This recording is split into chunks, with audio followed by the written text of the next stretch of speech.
Hello दोस्तों, स्वागत है आपका अपने चैनल एग्जामिज़ोन पे। तो एक बार फिर से मैं हाजिर हूँ 16 अप्रैल 2020 के इंपॉर्टेंट इवेंट्स के साथ। वीडियो का एक्सप्लेनेशन आप ध्यान से सुने, क्योंकि हर वीडियो के लास्ट में मैं 2 क्वेश्चन वीडियो के एक्सप्लेनेशन से पुट अप करता हूँ।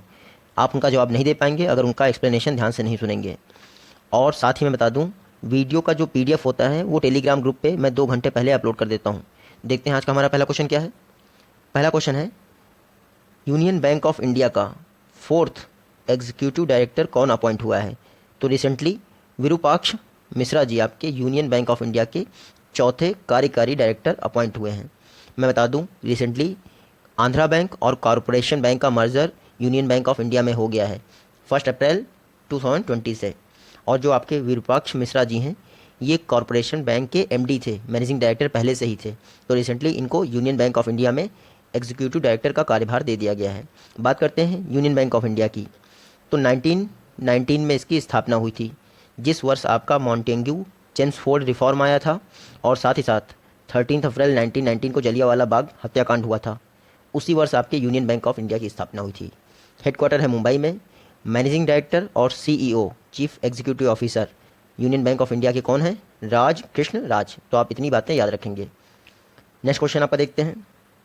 आपको बताना है कि इंडिया US वर्चुअल नेटवर्क को स्थापित करने के लिए किसने प्रपोजल्स इनवाइट किए हैं।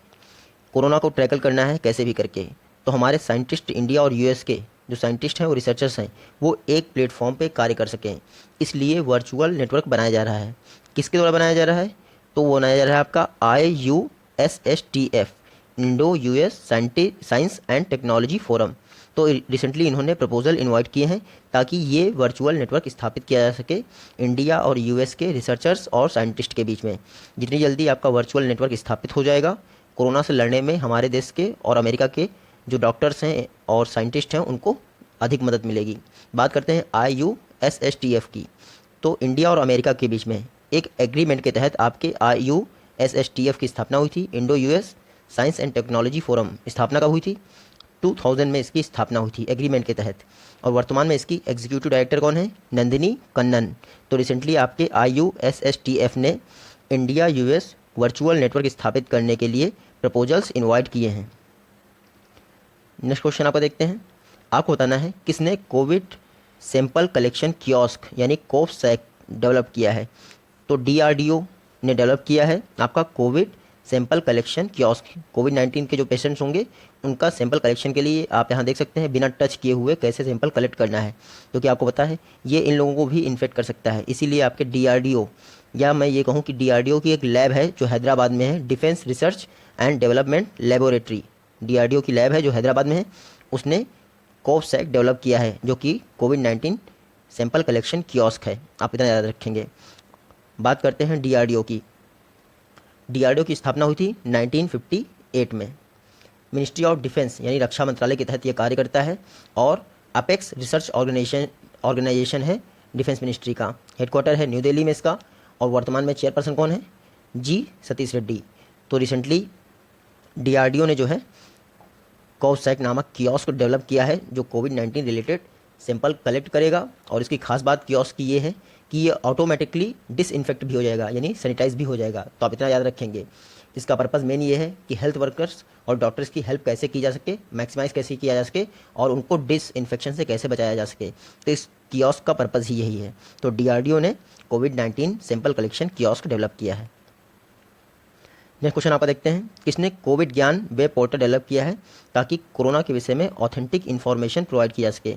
तो recently TIFR, Tata institute for fundamental research ने IISc, Indian institute of science Bengaluru के साथ मिलके और टाटा मेमोरियल सेंटर के साथ मिलके आपका कोविड ज्ञान वेब पोर्टल लॉन्च किया है। इसमें क्या होगा? कोविड-19 से रिलेटेड ऑथेंटिक और वास्तविक इन्फॉर्मेशन आपको यहाँ पे मिल जाएगी। जो आपका कोविड ज्ञान वेब पोर्टल है, ये एक multi institutional multilingual science initiative है। मल्टीलिंगुअल मतलब कई भाषाओं में आप यहाँ से जानकारी ले सकते हैं कोविड-19 के विषय में। तो कोविड-19 को समझाने में ये मदद करेगा लोगों की। बात करते हैं TIFR, Tata institute for fundamental research. देखिए 1945 में इसकी स्थापना हुई थी। डायरेक्टर कौन है इसके? संदीप त्रिवेदी जी हैं। और मैं बता दूँ, मुंबई में स्थित ये एक प्राइमरी रिसर्च इंस्टीट्यूट है और डीम यूनिवर्सिटी की मान्यता भी इसको प्राप्त है, यानी ये एक यूनिवर्सिटी के तहत भी काम करता है। तो TIFR मुंबई स्थित आपका डीम्ड यूनिवर्सिटी है। डायरेक्टर हैं संदीप त्रिवेदी जी। नेक्स्ट क्वेश्चन आपका देखते हैं। कोविड-19 के इकोनॉमी पर इम्पैक्ट को कम करने के लिए कर्ट्स के साथ पार्टनरशिप किसने की है? तो recently UNIDO, united nation industrial development organisation ने कर्ट्स के साथ पार्टनरशिप की है ताकि कोविड-19 का इकोनॉमी पे जो इम्पैक्ट है उसको कम किया जा सके। कर्ट्स क्या है? तो 1983 में इंडिया में स्थापित ये एक संस्था है जो कंज्यूमर राइट्स के लिए वर्क करती है। इसने यूनिडो के साथ एग्रीमेंट किया है ताकि कोविड-19 के इकोनॉमिक इम्पैक्ट को कम किया जा सके। यूनिडो क्या है? देखिए, यूनाइटेड नेशन यानी संयुक्त राष्ट्र, उसकी 15 स्पेशलाइज्ड एजेंसी हैं यानी विशेषीकृत संस्थाएं हैं। देखिए, 6 परमानेंट ऑर्गन अलग हैं, जिसमें आपका UNSC आता है, यूनाइटेड नेशन जनरल असेंबली आता है, वो अलग हैं, उनसे आप कन्फ्यूज मत होइएगा। 15 स्पेशलाइज्ड एजेंसी अलग हैं, जैसे आपका यूनेस्को हुआ, फूड एंड एग्रीकल्चर ऑर्गेनाइजेशन हुआ, ये सारी आपकी यूनाइटेड नेशन की स्पेशलाइज्ड एजेंसी हैं। उसी तरह आपका यूनिडो भी एक स्पेशलाइज्ड एजेंसी है। बात करते हैं यूनिडो की, तो united nation industrial development organisation, इसकी स्थापना आपकी 1966 में हुई थी। हेडक्वार्टर कहाँ है इसका? ऑस्ट्रिया की कैपिटल वियना में इसका हेडक्वार्टर है। तो आप इतना याद रखेंगे, रिसेंटली कोविड-19 के इकोनॉमिक इम्पैक्ट को कम करने के लिए इसने कर्ट्स के साथ एग्रीमेंट किया है। और कर्ट्स कहाँ है आपका? इंडिया स्थित है, जो कंज्यूमर राइट्स के लिए वर्क करता है। 1983 में स्थापित हुई थी कर्ट्स। कर्ट्स का फुल फॉर्म मैंने आपको बता दिया, consumer unity and society. Next question आपका देखते हैं। आपको बताना है, देखो अपना देश वेबिनार सीरीज़ किसने लॉन्च की है? तो टूरिज्म मिनिस्ट्री ने देखो अपना देश वेबिनार सीरीज़ लॉन्च की है। आप टूरिज्म मिनिस्ट्री की वेबसाइट पे जाके, जो उसका सोशल मीडिया हैंडल है इनक्रेडिबल इंडिया, उस पे जाके आप इस वेबिनार सीरीज़ को एंजॉय कर सकते हैं। वर्तमान में टूरिज्म मिनिस्टर कौन है? तो प्रहलाद सिंह पटेल आपके टूरिज्म मिनिस्टर हैं, साथ ही साथ कल्चर मिनिस्टर भी यही हैं। तो इन्होंने देखो अपना देश वेबिनार सीरीज़ लॉन्च की है, तो आप इतना याद रखेंगे। मैं बता दूं आपको, जो सेकंड फेज़ है लॉकडाउन का, उसके दौरान ये सर्विस आपको प्रोवाइड की जाएगी free of cost. Next question है, फिट इंडिया ने पहली बार लाइव फिटनेस सेशन ऑर्गेनाइज किया है, किसके साथ मिलके? देखिए, ये स्टूडेंट्स को लाइव फिटनेस सेशन प्रोवाइड करेगा CBSE के साथ मिलके, central board for secondary education. तो आपका CBSE और फिट इंडिया मिलके जो आपके स्कूल स्टूडेंट्स हैं उनके लिए पहली बार लाइव फिटनेस सेशन ऑर्गेनाइज करेंगे। मैं बता दूं, फिट इंडिया मूवमेंट आपके प्राइम मिनिस्टर मोदी जी ने 29 अगस्त 2019 को लॉन्च किया था। 29 अगस्त आपका राष्ट्रीय खेल दिवस, नेशनल स्पोर्ट्स डे है, जो मेजर ध्यानचंद जी का जन्म दिवस भी है। तो नई दिल्ली में आपके फिट इंडिया मूवमेंट की शुरुआत की थी। रिसेंटली इन्होंने, फिट इंडिया ने जो है आपके CBSE के साथ मिलके स्टूडेंट्स के लिए पहली बार लाइव फिटनेस सेशन ऑर्गेनाइज किया है। बात करते हैं CBSE की, central board of secondary education. 1962 में इसकी स्थापना हुई थी। हेडक्वार्टर है नई दिल्ली में, ministry of human resource and development के तहत ये कार्य करता है। वर्तमान में इसकी चेयरपर्सन कौन है? अनीता करवाल जी इसकी चेयरपर्सन है। एक क्वेश्चन और बन सकता है कि इंडिया का सबसे पुराना एजुकेशन बोर्ड कौन है? तो इंडिया का सबसे पुराना एजुकेशन बोर्ड है यूपी बोर्ड इलाहाबाद। 1921 में उसकी स्थापना हुई थी, आप ये भी याद रखेंगे। नेक्स्ट क्वेश्चन आपको देखते हैं। आपको बताना है, क्लास 3 से लेकर क्लास 5 तक के स्टूडेंट के लिए किस स्टेट ने ई-कॉमिक टेक्स्ट बुक लॉन्च की है? तो रिसेंटली आपके मणिपुर स्टेट ने क्लास 3 से लेकर क्लास 5 तक के स्टूडेंट के लिए ई-कॉमिक्स टेक्स्ट बुक लॉन्च की है।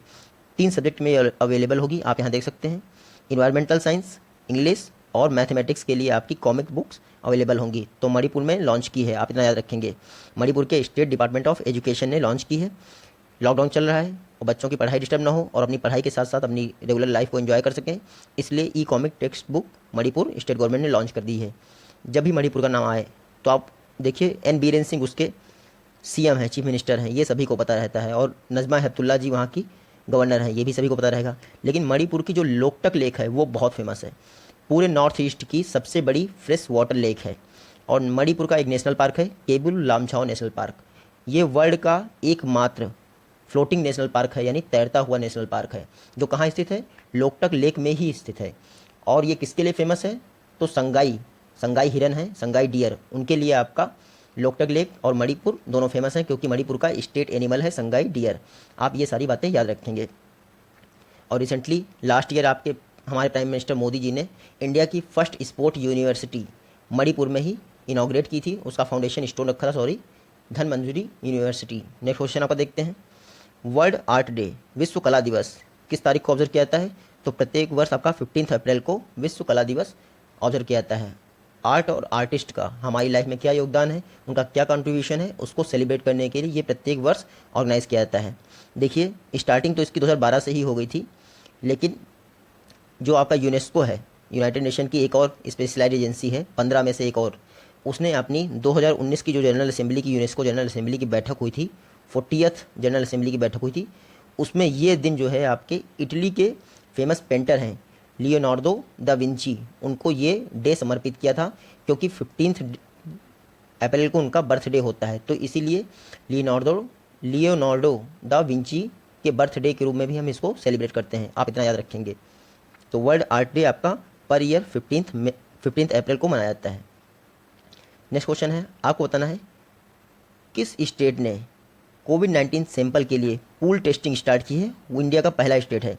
रिसेंटली उत्तर प्रदेश आपके इंडिया का पहला स्टेट बना है जिसने कोविड-19 सैंपल्स के लिए पूल टेस्टिंग स्टार्ट की है। पूल टेस्टिंग में क्या होता है, मान लीजिए 100 लोग हैं, इनका कोविड-19 सैंपल कलेक्ट करना है, इनका टेस्ट करना है, तो इनको 10 लोगों के पूल में डिवाइड कर दिया, 10-10 करके, तो 10 पूल हो जाएंगे आपको। तो ऐसे आपके 100 किट की ज़रूरत पड़ती, ऐसे आपके 10 किट में ही टेस्ट हो जाएंगे, क्योंकि टेस्टिंग किट की शॉर्टेज है इंडिया में।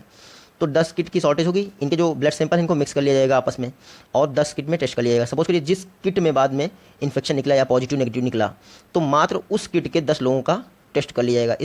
इस तरह से क्या होगा, ये 10 किट आपकी यूज़ होंगी और 10 और किट यूज़ होंगी जिनका कोरोना पॉजिटिव पाया जाएगा। इस तरह आपकी 80 किट जो है बच जाएंगी और इनका जहाँ ज़रूरत होगी वहाँ यूज़ कर सकते हैं। तो पूल टेस्टिंग के लिए रिसेंटली यूपी को अनुमति मिल गई है।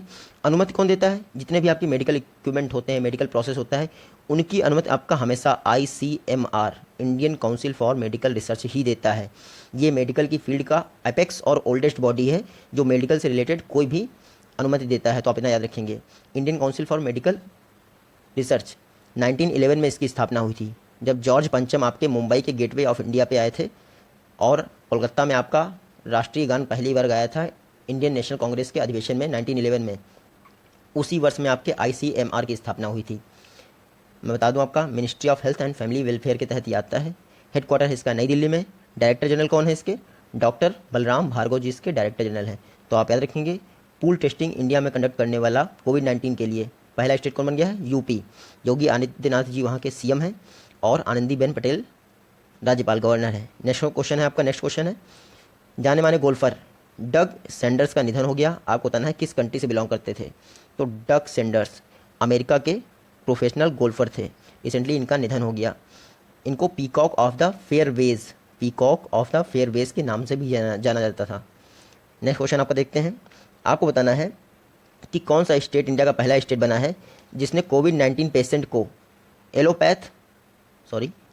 एलोपैथ और आयुर्वेद दोनों दवाएं दी हैं ताकि उनका ट्रीटमेंट किया सके। तो रिसेंटली गोवा स्टेट गवर्नमेंट ने डिसाइड किया है कि कोविड-19 पेशेंट को ट्रीट करने के लिए वो एलोपैथिक और आयुर्वेदिक दोनों दवाएं प्रोवाइड करेगा। हालांकि ये दवाएं जो है डॉक्टर से कंसल्टेशन के बाद दी जाएंगी।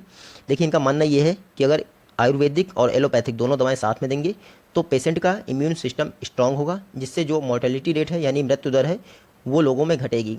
तो रिसेंटली गोवा स्टेट गवर्नमेंट ने, इंडिया का पहला स्टेट है जिसने डिसाइड किया है कि कोविड-19 पेशेंट को आयुर्वेद और एलोपैथ दोनों दवाएं साथ में दी जाएंगी।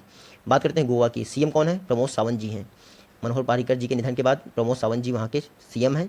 गवर्नर सत्यपाल मलिक जी हैं, जिससे पहले जम्मू कश्मीर के लेफ्टिनेंट गवर्नर थे। ये यहाँ मैप में देख सकते हैं, गोवा छोटा सा है, पणजी इसकी कैपिटल है। और यहाँ पे पुर्तगालियों का शासन था, आपको पता है ना, लास्ट में भगा दिया था। जवाहरलाल नेहरू जी ने कई अच्छे काम भी किए हैं, उन्हीं में से एक ये काम है। नेक्स्ट क्वेश्चन है आपका, किस स्टेट गवर्नमेंट ने कोबोट रोबोटिक्स नाम का एक रोबोट लॉन्च किया है जो कोविड-19 पेशेंट्स को मेडिसिन और फूड सर्विस प्रोवाइड करेगा? देखिए डॉक्टर्स और नर्सेस को इन्फेक्शन से बचाने के लिए ये रोबोट आपका कोविड-19 पेशेंट्स को फूड और मेडिसिन की सर्विस प्रोवाइड करेगा। हालांकि इंडिया में ऐसा करने वाला ये पहला रोबोट नहीं है। इसके पहले जयपुर का जो सवाई मानसिंह हॉस्पिटल है वहाँ भी ऐसी फैसिलिटी लॉन्च हो चुकी है, मैं आपको कवर करवा चुका हूँ वीडियो में। तो आपको बताना है कौन से स्टेट ने रिसेंटली कोबोट रोबोटिक्स को लॉन्च किया है ताकि कोविड-19 पेशेंट्स को मेडिसिन और फूड की सर्विस प्रोवाइड कर सके। तो झारखंड स्टेट ने रिसेंटली आपका कोबोट रोबोटिक्स रोबोट लॉन्च किया है इस पर्पज़ के लिए। झारखंड की बात करें तो कैपिटल है इसकी रांची। हालांकि सबसे बड़ा सिटी कौन है यहाँ का? जमशेदपुर सबसे बड़ा सिटी है। CM कौन है? हेमंत सोरेन जी यहाँ के CM हैं। कांग्रेस की कोलिजन गवर्नमेंट है। गवर्नर हैं वर्तमान में द्रौपदी मुर्मू जी। और यहाँ का एक फेमस करंट अफेयर्स का टॉपिक इस समय चल रहा है नॉर्थ कोयल रिजर्वायर, जो नॉर्थ कोयल रिवर पे बन रहा है। नॉर्थ कोयल रिवर आपकी सोन रिवर की ट्रिब्यूटरी है। और सोन खुद किसकी ट्रिब्यूटरी है? तो वो गंगा रिवर की ट्रिब्यूटरी है। मेरे ख्याल से ये तो आप लोगों को पता ही होगा कि गंगा की ट्रिब्यूटरी है। सोन जो है आपकी सोन ट्रिब्यूटरी, जिसमें नॉर्थ कोयल जाके मिल जाती है। सोन आपकी अमरकंटक की पहाड़ियों से निकलती है, एमपी से, आप इतना याद रखेंगे। तो नॉर्थ कोयल प्रोजेक्ट आपका झारखंड में बन रहा है नॉर्थ कोयल रिवर के ऊपर, जो कि सोन रिवर की ट्रिब्यूटरी है, सोन गंगा की ट्रिब्यूटरी है। और झारखंड के पलामऊ और बेतला नेशनल पार्क इस समय चर्चा में है, क्योंकि नॉर्थ कोयल रिजर्वायर के कारण उनके डूबने का खतरा बढ़ गया है। तो ये सब चीज़ें आप याद रखेंगे। पलामऊ और बेतला नेशनल पार्क ये दोनों झारखंड के हैं।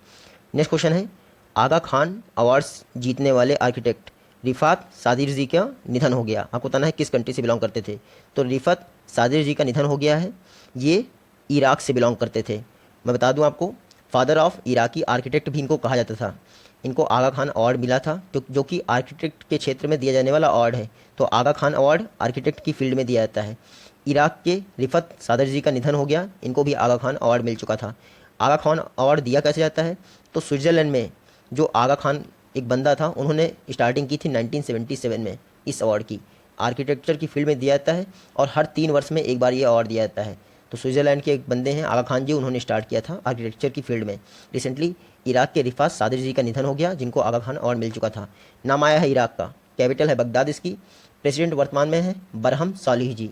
ISIS के खात्मे के बाद प्रेसिडेंट बने हैं बरहम सालिह जी। नेक्स्ट क्वेश्चन आपका देखते हैं, मैक्स लाइफ इंश्योरेंस ने अपनी बैंक एश्योरेंस रिलेशनशिप किस बैंक के साथ एक्सटेंड कर दी है? तो रिसेंटली येस बैंक के साथ बैंक एश्योरेंस रिलेशनशिप को 5 वर्ष के लिए एक्सटेंड कर दिया है मैक्स लाइफ इंश्योरेंस ने। रिसेंटली आपको पता होगा RBI ने कहा था कि येस बैंक के ग्राहक मात्र 50,000 रुपये ही अपने अकाउंट से निकल सकते हैं 1 महीने के लिए। हालांकि RBI ने जो है वो रोक अब हटा दी है। अब येस बैंक वापस नॉर्मल कंडीशन में आ गया है। येस बैंक की स्थापना राणा कपूर और अशोक कपूर ने 2004 में की थी। रिसेंटली राणा कपूर को जेल में डाल दिया गया है, पूछताछ चल रही है इनसे घोटाले के विषय में। येस बैंक को डुबा दिया इन्होंने। हेडक्वार्टर है येस बैंक का मुंबई में। MD और CEO RBI ने अपॉइंट किए हैं रिसेंटली प्रशांत कुमार जी। तो मैनेजिंग डायरेक्टर और चीफ एग्जीक्यूटिव ऑफिसर कौन है येस बैंक का? प्रशांत कुमार जी, आप इतना याद रखेंगे। नेक्स्ट क्वेश्चन है, air evacuation pad recently southern naval command ने डेवलप किया है, ताकि कोविड-19 पेशेंट को रिमोट एरियाज से जो है इवैक्यूएट किया सके। आपको बताना है सदर्न नेवल कमांड कहाँ पे स्थित है? तो ये केरल के कोच्चि में स्थित है सदर्न नेवल कमांड। उसके नेवल एयरक्राफ्ट यार्ड ने आपका एयर इवैक्यूएशन पॉड डेवलप किया है। देखिए, जो कोविड-19 पेशेंट होते हैं, इनको इवैक्यूएट करना काफ़ी टफ होता है, क्योंकि हाईली इन्फेक्शियस डिजीज़ है ये। अगर छू लिया तो आपको भी हो सकती है। तो इसके लिए एल्यूमिनियम द्वारा निर्मित आपका ये एक इवैक्यूएशन पॉड बनाया गया है। अभी हम लोग इवैक्यूएट करने के लिए इवैक्यूएशन पॉड आपका आयात करते थे, जो हमें टोटल 59 लाख का पड़ता था। अब इन्होंने जो पॉड बनाया है वो मात्र 50,000 का है, यानी लगभग 1% लागत में इन्होंने तैयार कर दिया है। तो आप देख सकते हैं एयर इवैक्यूएशन पॉड कोविड-19 पेशेंट को रिमोट एरियाज से सेफली इवैक्यूएट करने के लिए यूज़ किया जाएगा। और इसको बनाया किसने है? नेवल एयरक्राफ्ट यार्ड ने, जो सदर्न नेवल कमांड कोच्चि में स्थित है। आप इतना याद रखेंगे, सदर्न नेवल कमांड तो कोच्चि में हो गया। ईस्टर्न नेवल कमांड कहाँ है? तो वो है आपका विशाखापट्टनम में। कुछ चीज़ें आप याद रखा करिए। ये प्रीवियस वीडियो के क्वेश्चन है। डॉक्टर भीमराव अम्बेडकर जी को भारत रत्न दिया गया था 1990 में। कई लोगों ने जवाब करेक्ट दिया है, थैंक्स। वाल्मीकि टाइगर रिजर्व एकमात्र टाइगर रिजर्व है कहाँ का? बिहार का। नेक्स्ट क्वेश्चन है, ये आज के वीडियो के कुछ क्वेश्चन है, आई होप आप इनका जवाब दे देंगे। मिलते हैं आपसे अपनी नेक्स्ट वीडियो में, तब तक के लिए take care, good bye and जय हिंद।